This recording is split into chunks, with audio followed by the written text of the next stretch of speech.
Hello, Guzzin affiliates and associates, and welcome to your Week 15 Fantasy Football Recap. This week is Playoffs Part 1 edition, and we had some exciting games, a lot to talk about, a lot to dive into. The good, the bad, the ugly, everything that you can think of happened this week. So let's break it down now. Welcome back, Guzzin affiliates and associates, and we're going to kick this off with the Week 15 notable moments. Now, a lot has happened, so bear with me. I'm going to blast through these. We had a lot to talk about. So here we go. Let's start off with Joe Burrow, a.k.a. Depressed Joe. Loses 24-0 to the Ravens. It says, I'm not in the right mind space. I'm going to kill myself, whatever he says. That's Joe Burrow right there. Speaking of another guy who's going to kill himself, Patrick Mahomes, knee blew out. They're out of the playoffs. What more can you say? Every Chiefs fan is depressed. What other than that? Besides, how about this guy, Devontae Adams? Messed up hamstring for an old guy. That's not a good sign. So we'll see how he's going to be. He's week to week, but we'll see. Puka Nacua also possibly injured. The Rams doing really well, winning last week. Now they're injured. We'll see what happens. Let's talk about some things that are good that are happening. The Bills-Patriots game. Great game. If you watched it, it was a banger. I mean, you had the Mac. I was going to say Mac Jones. Jesus Christ, he hasn't played for the Patriots in years. We had Drake May run and block for Trayvon Henderson on a 60-plus yard touchdown. That was sick as hell to watch. Then he just had Josh Allen beat Josh Allen. Sick plays from him. Great game. Just 21-0 to start for the Patriots, and then they lost. I mean, as a fan of just good football, that was good football. Next, let's talk about another team that had good football going. Denver Broncos. Great defense, decent offense. Broncos country, let's ride. That's amazing. Another team that I envy so much because of how they've brought it back and they're in the same division as the Colts, the Jaguars. Trevor Lawrence, 6 touchdowns. We're going to talk about him in a bit, but he also put up hell of a fantasy number stat right there, 44 points on the waivers. We'll talk about that too. Next, let's talk about the Packers.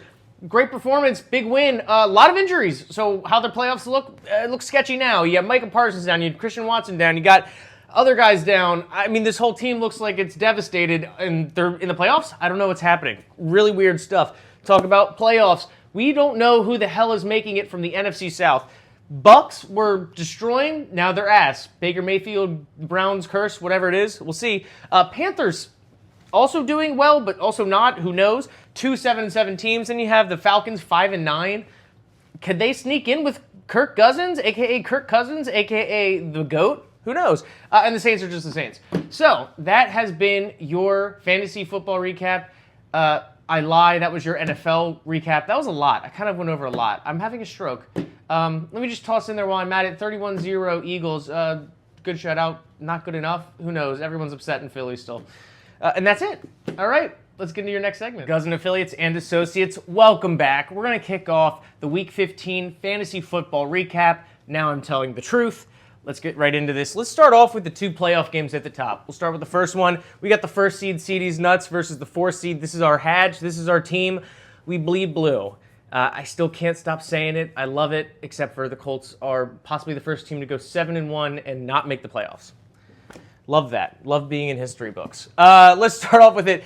85-97. Very low scoring. I mean, especially for CD's Nuts, a team that was easily putting up 100 a game at least doesn't crack 100 here. And there's a chance, there's a decent percentage chance that this is our Hadge, this is our team. Will comes back and wins this. But right now, CD's Nuts is in the lead.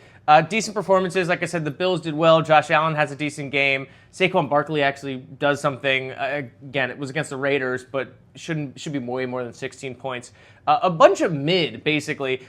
Cortland Sutton, Kyron Williams, Devon Achane, and that's about it for Will's team, and it's the top 3. So decent performances there, but again, not what you expect out of the 1 seed and the 4 seed.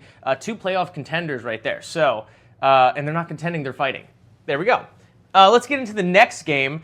This is one that is kind of shocking. The Deacon Johns versus Vincenzo Elliott, the 2nd and 3rd seed, respectively. 91-119. Great performance from Vincenzo Elliott. I mean, this is something that, this is probably an average performance, I'd say, for them this year. Vanessa's team's really good overall. Again, a couple 20-pointers right there, very average across the board, which is good. You don't mind that from your team. The Deacon Johns team really just kind of hit their peak and crashed all at the same time. The Philly defense got them the most points, and that wasn't even the most points for a defense in that roster. You had the Ravens getting 20 on the bench. After that, you had Patrick Mahomes with 13, And if you know anything about that game, I mentioned it already, he messed up his knee, like blew it out, and that is it for him. So now the Deacon Johns, Doria's out of quarterback, so keep in mind the waiver wire when we talk about it. But other than that, Jonathan Taylor, 11, again, okay, but you had Phillip Rivers basically handing the ball off to him nearly 30 times. 11 points? I mean, Jahmyr Gibbs, non-existent. It's such a weird performance for them, but still 91 points, not bad, still very likely. We've seen Doria and we've seen Vanessa put up easily over 150 points. It's week 16, a lot of playoff contentions, ideas, stuff like that is on the line, so players that are trying to make it are going to probably fight a little harder, and teams are going to try a little more, so that might affect lineups. But there you go. Those are your two playoff contenders right there. I keep saying contenders. The playoff teams. Shockingly low. I thought they'd be higher. But let's talk about something that's high, and it's not someone smoking weed. We're talking about Kirk Guzzins versus Justin Tucker Loves Nautilus, 173 to 103, a 70-point difference. We're going to talk about it in a bit, but 173 points, that is the first time we've seen anything past 170. Top scorer of the week, top scorer record-setting this year, maybe of all time for the Guzzin Affiliates League. Really great performance overall. I think maybe on the team, 5 people got over 30, and then, no, sorry, you can see on there, it wasn't 5, it's 2 at least, 2 over 30, a couple, maybe 5 is what I'm thinking, in between 20 and 30, and then the rest, close to 10. I mean, just banger after banger after banger. I mean, the Patriots really solidly, Drake May and Trayvon Henderson, like I said, Trey McBride, 2 touchdowns, Amon-Ra, 2 touchdowns, I think Nico Collins had 2 touchdowns, just score after score after score. Wonderful performance. 173 points. Wonderful is an understatement. And Dimitri put up a good score, but it's tough when you go up against the GOAT right there, Kirk Guzzins. So either of these teams make it into the playoffs, they have a great shot at taking a lead. So that's why it's so important during the regular season to just really make the playoffs. It doesn't matter what happens before then. You just got to make it, and your chances exponentially increase. Speaking of which, the G's versus Stefan. The G's put up 133, Stefan 141. 2 playoff teams that were contending early in the season didn't make it. But man, 133 and 141, that crushes almost everybody besides Kirk Guzzins this week. And they're pretty much neck and neck for still winning it out. So both teams, amazing performances, shockingly high, which is good, and we love good football even when you're not playing for the top prize. But yeah, man, that's what I mean. Like, you just got to play for the playoffs and see what happens after that. And then last but not least, we were talking about who could have made the playoffs. Let's talk about who never had a chance. We're going to Lads Lackeys and Vice Commish, 70 to 85. Lads Lackeys really fighting to not be last place. Decent performances, nothing to write home about. Lowest scores besides Will at 85 and only by 0.4. So that's last place for you. And that's Week 15's recap for you too. So thank you for listening to my Crazy Man rambles, and let's get into our next section. Welcome back, Guzzin Affiliates. I got less than a minute before a microwave pops off, so let's get into your Week 15 waiver wire pickups. Let's start off with who's available. We have Trevor Lawrence. Put up a 44 bomb. If you're in need of a quarterback, Doria, pick up Trevor Lawrence if you need him. He's a great pickup. 44 points. Can't go wrong. Could be bust. Could be big. Who knows? Next, Adonai Mitchell dropped for the guy who is on the shoulda, coulda, woulda list, Mike Evans. How the hell did he get there? Who knows? But Adonai Mitchell is a valuable pickup. Jets are just kind of tossing the ball. He's a great wide receiver. Was on the Colts. Baller. Next, we got Jaden Reed, another wide receiver who's been on the waiver wire list. He is a Packer who just lost Christian Watson. They're going to be tossing it trying to make the playoffs. Jaden Reed, great, viable pickup as well in the wide receiver category. Next, and last but not least, if you need a quarterback who's gone, CJ Stroud. So keep in mind, Texans are trying to make the playoffs. And that is it for the Week 15 waiver wire pickups. I got less than 5, 4, 3, 2, 1. All right, Guzzin Affiliates, we are now into the best team of Week 15. I don't even know if we're still doing the $5 gimmies at this point in the playoffs, but I wanted to make it known, Week 15's top scorer, Kirk Guzzins, a.k.a. John Mav. Congratulations, baby. You put up 173 points. That is the record for the league this year. It's probably the record for the league in total. Something noteworthy to say there. And then when asking for a quote, at the time of this recording, I didn't hear anything back. But you know, that just goes to show real G's move in silence like lasagna. It's a pretty big thing to say right there. So, nothing said means everything to gain. Congratulations, Kirk Guzzins, top scorer of the week. Hopefully you get the $5. I don't know the math. I might be commissioned, but I'm only commissioned by face and good looks, not by actual stats and understanding. But Trey McBride, Amon-Ra St. Brown are the guys I picked to show that they 30-plus bombed it. Congratulations, Kirk Guzzins. What a wonderful performance. Very excited to get into our next segment. Welcome back, Guzzin affiliates. And we are going to talk about the thing I associate the most, L-Watch, baby. We are back. And just like Kobe and Shaq, we got a three-peat on our hands. Vice Commish, welcome back to L-Watch. Congratulations. You lost this week again. You might lose it all. You might run out being L-Watch Queen, taking the crown from our L-Watch King, lads lackeys. That's for you to decide. The playoffs are your time to prove us wrong. So, let's see what happens. But congratulations to our L-Watch reigning champ, lads lackeys technically, but soon to be, unless proven otherwise, Vice Commish.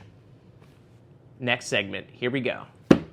All right, welcome back, Guzzin affiliates. Second to last segment we're going to talk about here is what our current playoff picture looks like. Now, we kind of talked about it, but here it is. One seed takes the heavy advantage going into the last week of round one, 97 to 85. CD's nuts is looking like they're going to see D's finals. So there we go. That's most likely, but you never know. Comebacks happen all the time. Next. 91 to 119, the Deacon Johns are down against Vin Ezekiel Elliott. That is going to be a tough hill to climb, but if anyone could do it, it's the Deacon Johns. And if anyone can seal the deal, it's also Vanessa. So that is going to be a fun game to watch. We'll report back next week to see if anything changes, any significant outcomes, surprises, shockers, who knows. But Deacon Johns just lost their starting quarterback. Their team's not playing too well. We'll see what happens. I'd love to see a little Cinderella story. Same with This Is Our Hedge. But right now, it looks like the 1 and 2 seed are heavily dominating and are probably going to be the favorites for the championship game. Let's kick off the last segment of Week 15. All right, welcome back, Guzzin affiliates. And here we have the final segment of Week 15 in TSG News. And here we're going to look at what I have coming up, what I've done, what I want to talk about. And here, let's kick off with what is going to go on in Week 15, heading into Week 16. This weekend, I will be heading to Hoboken, New Jersey, possibly even New York City, to get a little Christmas spirit going, kick off the holiday season, and wishing you and yours a very happy holiday season, but we'll talk about that next week. But anyways, very excited to go to New York / Hoboken / just see friends up there. We'll see how that goes, but it's the holiday season. It's probably going to be very festive, merry, and joyful. And speaking of something festive, merry, and joyful, I was caked the fuck up last night. Here's a picture of my actual ass, my assular region. Yeah, I was caked the fuck up in this photo. I don't know why. But we went to Sam's uncle's house in the city. We put up his Christmas tree. We do a little Christmas dinner type thing every year, put up the tree. And it was very nice. In that photo was also Sam's cousin, Gabriella. So it was very nice. Got to put up decorations, light the house. Had some very nice Vietnamese food. I think it was Vietnamese.